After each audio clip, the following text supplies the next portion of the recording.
Hi, everyone. Welcome back to your favorite podcast, the Full Contact Podcast. As always, I am Dean. I am joined today by the man that went to get milk and actually came back, my father, Bob. Thank you again for joining us. Thanks, Dean. Yeah. So, we made mention at the end of our last episode about family. We are a family podcast, or family dynamic based podcast. We're father and son. So it leads into an interesting conversation of what exactly does family mean to you? Family as a unit is the building block of society. Throughout history, if they track the different metrics of poverty, crime, education, the data shows clearly that, the important thing is to have a intact family to raise children in. If society is like a building, then the family is the bricks. That's how it impacts society. But what is a family? A family begins with a husband and a wife.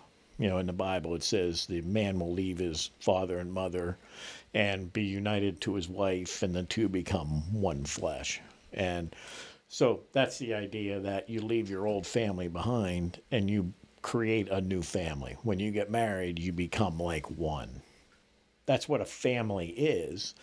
Then the question is, how do each of us experience that family? Some people will say the data, that old data that shows society did better when families were intact, or they'll say things like, yeah, but it wasn't good for the wife, or the parents weren't happy. That doesn't really matter. I mean, the data is really tracking how how each of us was impacted by our families. So regardless if the husband and wife were fully fulfilled or happy or satisfied, it really didn't matter. Keeping the family together was good for society, good for the children, and good for society. With exceptions, but the exceptions are not 50%. But for each of us, a family creates this place where we belong, a place where we should feel we're with our people. This is where we belong. No mistake is going to get us fired, that sort of thing. We can sort of learn and grow and, become who we are. And when we go out into the world, often we're challenged. Sometimes, well, not sometimes, a lot of times we're beat down. We've got a lot of stress. Regardless of how bad things get, how difficult things get in life, family should be sort of that anchor, that home base, that place where, you can find comfort, rest, encouragement. So that's really what family is to me. Now, to you, does that family always have to be blood related? Do they have to be one of those ones that you're born into, or can it be expanded beyond the realm of the family you're born into, or even the family that you create through marriage and children? Is there an aspect of a family dynamic outside of those realms? Well, ideally it would be. I've read about and known people who were adopted. They always have this sense they want to know where they came from. Even if they were in a perfect idyllic family situation and thrived in every way, they still have this sense that they want to know where they came from. That's just innate. So yeah, I think ideally it would be the family that you're born into. You have those ties. But in psychology, they look at parenting in particular, and they will view the biological parents just as someone who created the baby. They made a baby, but with that comes responsibility and duty to that child. And that's why in reality, when you get married, you sort of subordinate your interests because someone else has to come first. When you have children, you have to sacrifice and subordinate your interests for the benefit of the child. That's just the way it is. Right.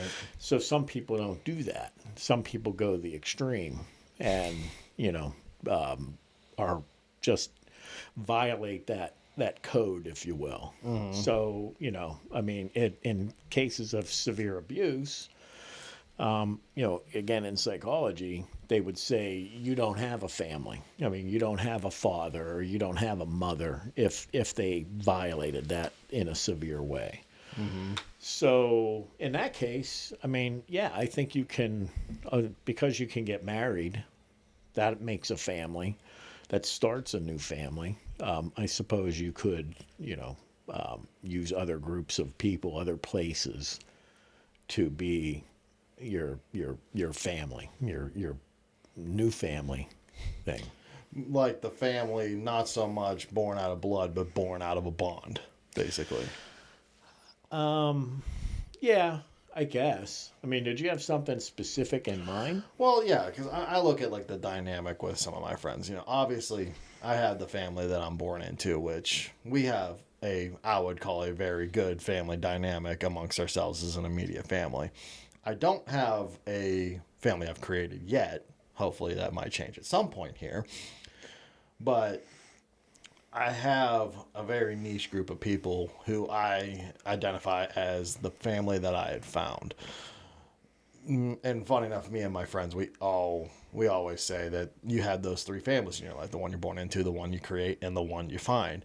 And I always feel like the ones that you find tend to have a type of bond with each other that's it's a very difficult way to describe it. It's a closeness amongst people that is almost the only thing that you can get that basically surpasses it is the bond to a wife and a child, or a spouse and a child. But it's a bond that's not born out of responsibility. It's a bond born out of true loyalty, love, and care for each other. Mm-hmm. Because out of my entire group of friends, I am the only one that has a very healthy, immediate, born into family dynamic.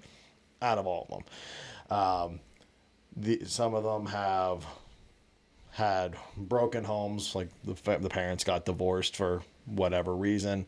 The interpersonal relationships with their parents, though they maintained it, may not have been the most healthy of relationships. And at least one of them has one where he has, at this point, ironically enough, no contact with any of his blood family whatsoever. Mm-hmm. Because his upbringing was a very neglectful, somewhat abusive, especially on the emotional and mental aspect. So his true bond of family came from those that he found. Mm-hmm.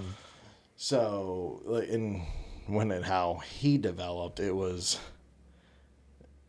let's just say he's lucky to be where he's at right now.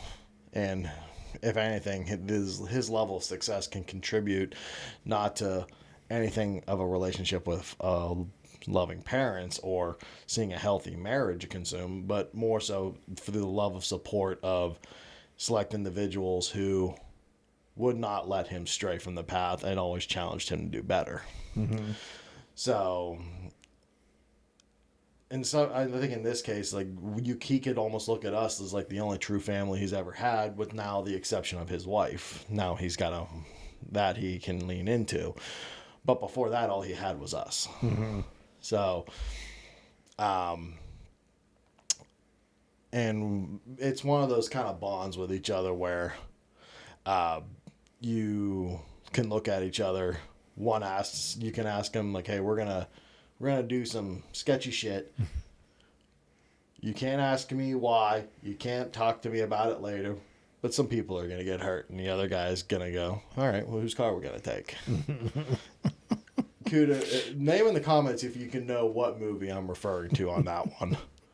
There's a challenge for you to engage in the comments. Well, I guess what I would say is that your friend you described, once you get married, once you make that commitment, then that relationship has to be above all others. Mm-hmm. It doesn't happen immediately overnight, but you have to commit to it. That has to become your family. The two become one. So as far as friends being like family, I mean, obviously for your friend, if he doesn't have family, that's awesome. That's really good.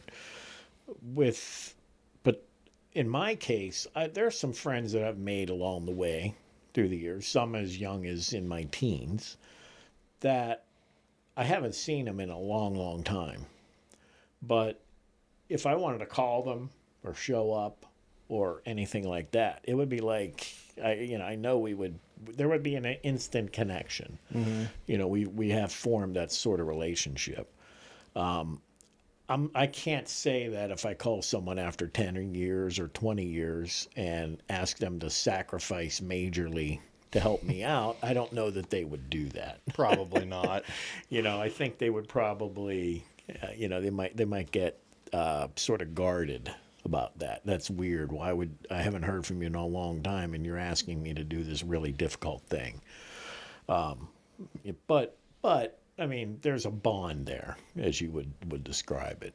So now on the other hand, your mother, she has a group of 6 or 7 women from high school that they've maintained contact continuously over the years. They still come together. They make a point to meet and gather. And, when there's a wedding, they're always a group. It's really cool. I mean, I think it's the kind of friend relationship that I think we would all love to have. My friendships are typically 1 to, at any given time, I probably have a close relationship with 1 or 2 friends. But in her case, they're there. She had the whole gang running strong for 40, 50 years now. But again, her family comes first. So if someone calls and is in need and wants help, they'll come together and help that person out. But I don't believe any of them would or should necessarily sacrifice their own family in the process. Oh no, nobody says that nobody's saying here that you should, because I'm sorry, go ahead. Well, I was gonna say, because even amongst my group of friends, so funny enough, even though like how I said I'm the only one that came from a big solid family, but I'm also like one of the minus one person. I'm one of 2 people out of my entire group of friends that is not at least married, and at least one of them has a set of kids. And one thing we always range... At least 1 or 1? Well, no. So my one has 2. Oh, okay. My other one is actively trying. Okay. But we always are telling each other, like, when we're interacting with each other, like, we'll have each other's backs no matter what. We could call each other at a moment's notice and we would basically go to hell for each other if we needed to. But we always are quick to remind each other, like, hey, your wife comes first. Your wife and kids come first. And we keep each other in line with, like, don't you lose sight of that, because that stuff's more important than anything. Than, like, I expect you that if 2 of us are at risk of dying and it's me and your wife, I expect you to save your wife over me. And I would basically tell them, if you did save me, I would kill you in the process. Yeah. So, well, I mean, you've always been that way, though. Even when you were much younger, as a teenager driving. If a friend called you out of the blue at 2 a.m, needed some help, but you would go. You've always been that way. I'm a good friend to have, folks. Yeah. So, I mean, your kind of dramatic, statements aside, I mean, I think that they illustrate, the closeness, the commitment that you feel you have with your friends, but I wouldn't take them literally. I mean, I think if somebody says, we're going to go do something, I'm not going to tell you what it is, and people are going to get hurt. In a literal sense, I wouldn't advise that. No, it's never advisable, and I will never admit to any such things. But Tyler Robinson had some really close friends. He had one he lived with. I think that was more than just friends. It was. You could apply your, we're going to go hurt some people. Tyler Robinson saying to somebody, come on, we're going to go do something really cool today. We're going to get famous, but some people are going to get hurt. and then you show up and you're on a rooftop with a gun aiming at somebody. No, I wouldn't. So I would necessarily say, in go a that literal extreme. sense, you should probably leave, get out of that, because I would say Tyler Robinson at that point does not have your best interest. That I mean, that's a very distorted, demented No, thing I he's know, doing. So but also, is that individual for Tyler Robinson even a real friend? Because haven't you heard the term that snitches get stitches? well, so I mean, I just the movie references, movie drama, movies dramatize things that in real life, it's entertainment, No, I know. But I would more so say like you have that level of trust in someone that technically you could. Yeah. Not saying you're going to, because we're all about maintaining our peace and just making life simple and easy. Yeah. But we have that level of trust. I guess and love the in each other. understanding is that that particular friend would never put you in that situation. Yeah, Just well- make sure they're not like Tyler Robinson. Well, yeah, exactly. Because You never know when something clicks. Well, listen, if I wouldn't go out of my way to testify against my friend if he was to do something that extreme, but at the same time, he wouldn't put me in a position where I would have to testify. That's the important part. Yeah. Yeah. Okay. People will gauge a lot of the effectiveness in family and someone's development through the children, like how well they are doing, whether it be interpersonally or you can even throw professionally out there. Mm-hmm. Now, I don't know, always feel like that is the case because you can. I've been witness to numerous amount of people who had great upbringings just from people I've surrounded myself around, like whether it be people going through school or just people I meet through the workplace, whatnot. There's a lot of stories that I've heard where you had a great upbringing, loving, caring family, supportive. You didn't want or need for anything, and that and there you have an outlier who just can't seem to get right. They get tied up in like getting legal trouble, get involved in drugs, maybe even gang related stuff. It doesn't. Now I know probably majority of the time, the correlation works, but also we have to be realistic and realize you can do everything you can to raise someone right. It doesn't mean that the way you've raised them in the loving and caring environment that you exposed them to growing up is always going to reflect into their potential futures or failures in life. Yeah, well said. It's a problem when parents use their kids to feed their own egos. Mm-hmm. Now, if you go into Eastern sort of collectivist culture, where there, these honor cultures, there are, the family. People are expected to bring honor to the family, and that creates a lot of pressure and things. That is not the way the United States culture is. I think there are some advantages to that, but there are obviously some problems with that. And so when parents expect their child to make them look good, out of a selfish ego thing, that's not even the Eastern, family honor code kind of thing. That's a selfish pride thing.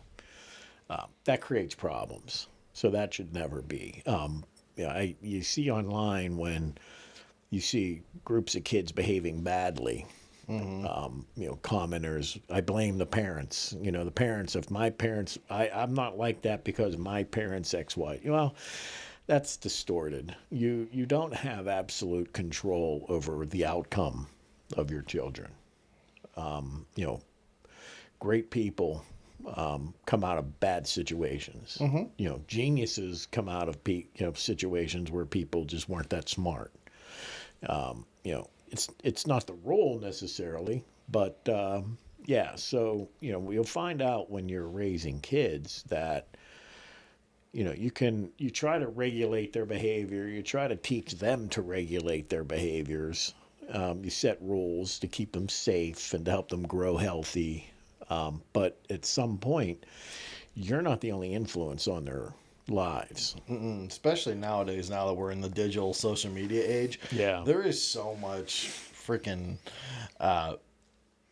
questionable influences out there. Like, I mean, I Right. mean, you, for example, have recently got into, started using TikTok at the very least to see like what kind of content's posted on there, as well as some looking at our media, which, Yeah. real quick, for those of you who have been interacting with our content on TikTok, Facebook, thank you so much. We've had a few clips, one clip specifically from our previous episode, do very well on Facebook and TikTok.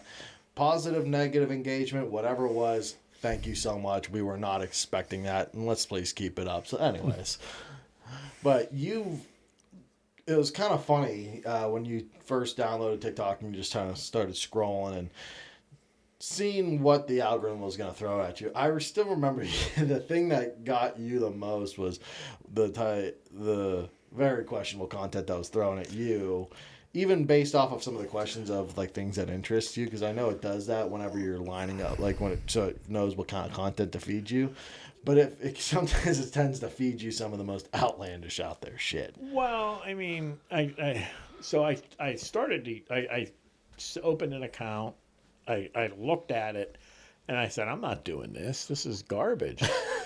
It was feeding me nothing but young women, ooh, look at this, showing their booties and their cleavages. And I'm like, so I told Krista, she's a TikToker. I said, I'm not doing TikTok. I said, it's garbage, this stuff. And she said, well, you have to search for things and teach the algorithm what you want to hear. So I guess the algorithm just assumed, because I'm a man, that's what I want to see. Not just a man, an older man, because apparently men of your age group have a tendency to like that kind of content, apparently.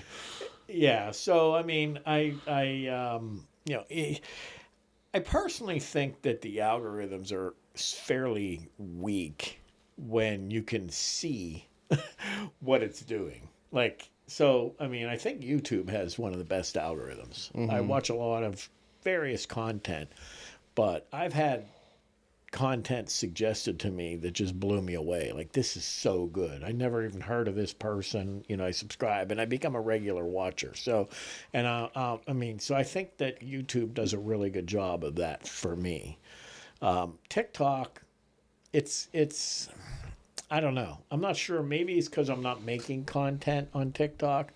But I get a lot of local Pittsburgh stuff, which is okay. Well, I'm guessing that's probably a lot of the stuff you end up liking or interacting with. But, so it's just obvious to me when it's feeding me stuff why. I'm not... so some of it's not bad. I have to say that I don't know what's happened to X, but I feel like the algorithm has just really gone basic for me. So I'll interact with a couple of posts, or like, it's like I'm afraid to interact with certain content because I'm like, do I really want to open my feed and just be flooded with this stuff? Mm-hmm. Like right now I'm getting these really lowbrow, unintelligent, atheist things saying things about the Bible. It's just like, it's just so bad that it's not even worth your time interacting with it. I'm like, I don't, and I stumbled upon a couple of things and I commented on them, but now that's like all I get are these, I mean, I'm sorry, it's even if it was intelligent, thought out, sound arguments, if you will, against the Bible. That's not all I want to see. Oh, no. You can throw a little bit of that at me, but I mean, I feel like something's happened there that, it ends up being a single thread. And, for some reason, it seems to like the things that I don't like more than the things that I do like. Well, I mean, I've tried to search. I've tried to actually train the algorithm to say, give me this stuff. And it worked for a little bit, but I don't know. I don't know what's wrong with it. From what I'm to understand about like X and Twitter, I don't have a lot of experience on it. I never really used it personally. I've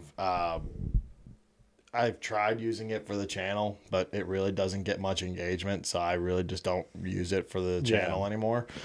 But it's it has a tendency to where a lot of what you see going back and forth on Twitter is usually the kind of negative engagement. It very much promotes you in a position where you are either dealing with somebody that's rage baiting, or like in a popular one where Twitter was always very good with was sports. What's one of the things that happens on a lot of these threads in the comments section on the post for Sperry Sports? There's a lot of trash talk that goes on in there. And I think that's where like X is like X, Twitter, or whatever you want to call it. I think it's a better platform if all you're looking to do is be a troll. Yeah. And I mean, some of the content creators I follow, all they ever do on Twitter is go on there and rage bait people because they think it's funny. Yeah. So, and it gets engagement. It does. And I mean, funny enough, like even on Facebook and TikTok, you still get a lot of that too. But I feel like their algorithms are a little bit better to reaching those that are accepting of your content as well.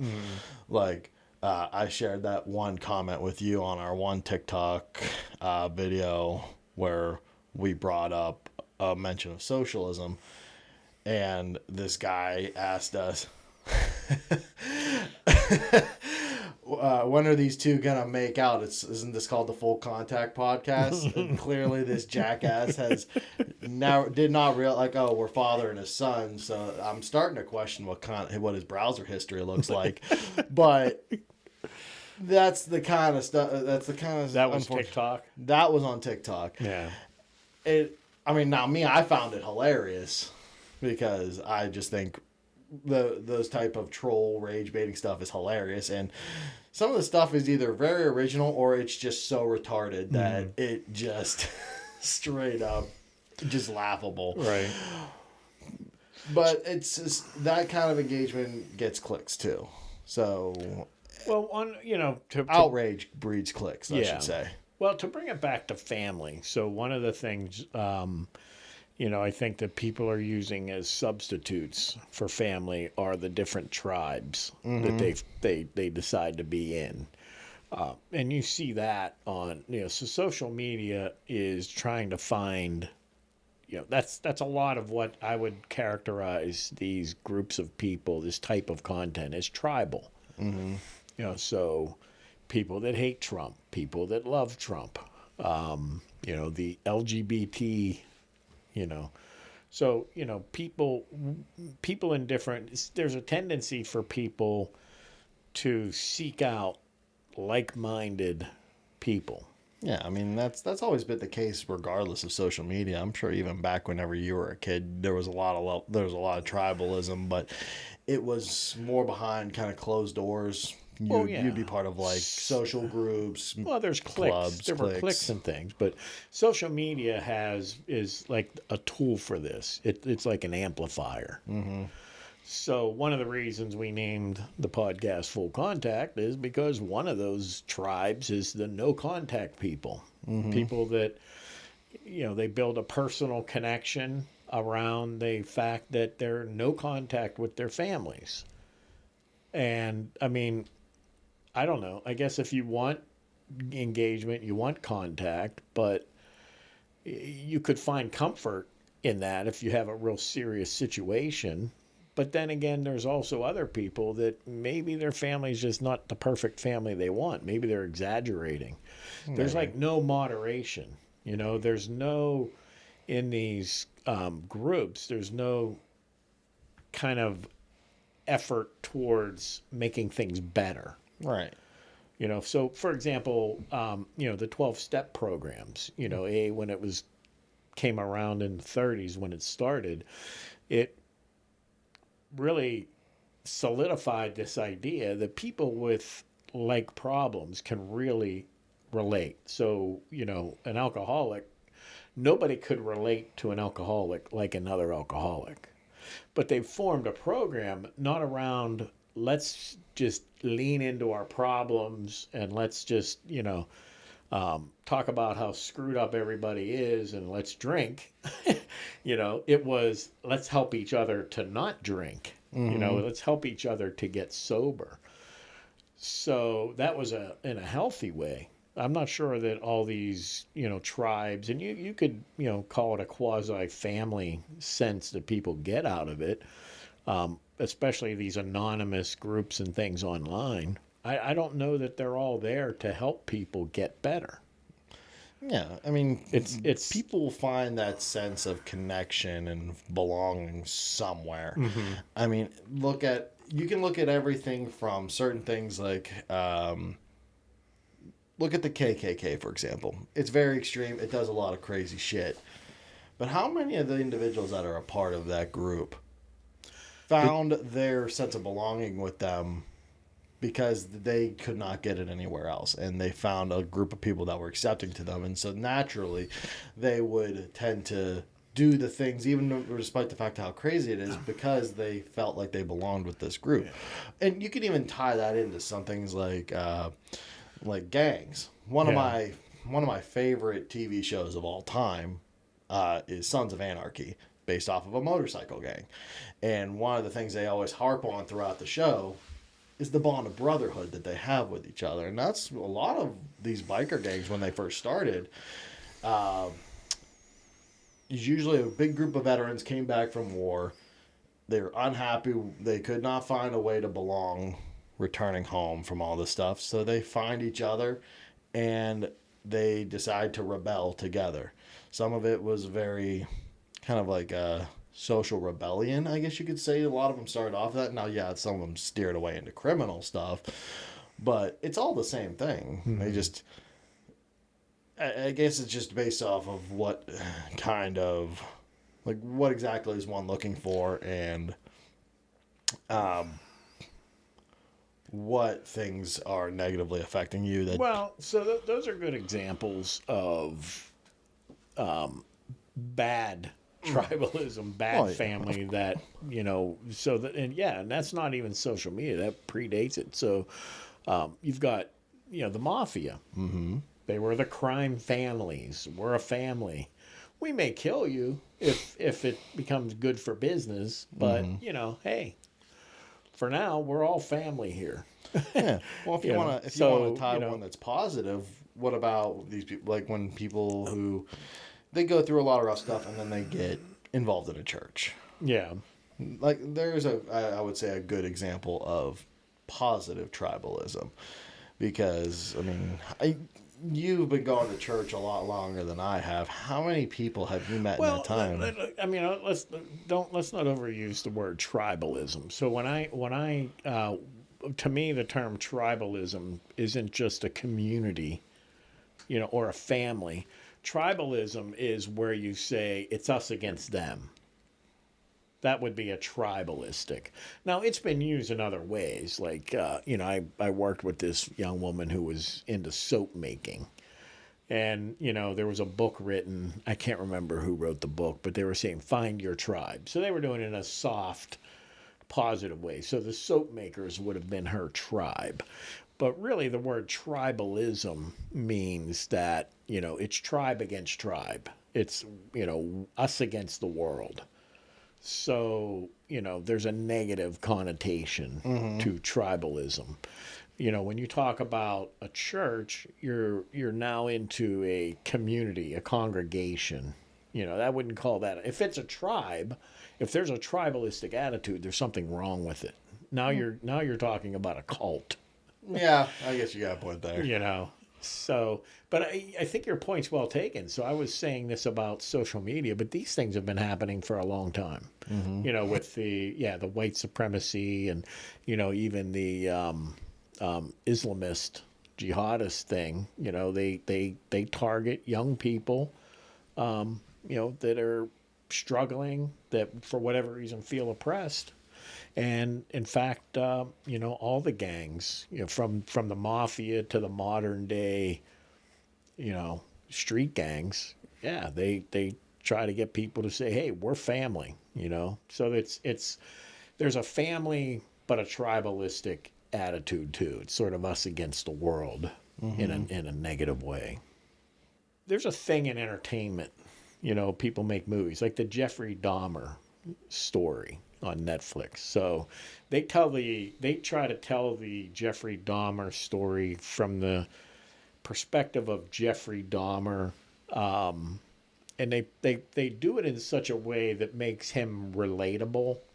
It makes him, seem somewhat. You kind of sympathize with him in a way. Exactly. That's just done. That's art. I would caution anyone from taking that as fact. That's just art. At some point, it doesn't matter what drove someone to do things. Once they do certain things, it's all on them.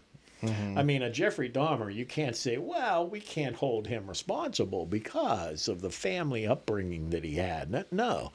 I mean, you have to hold him responsible, or you have no society anymore.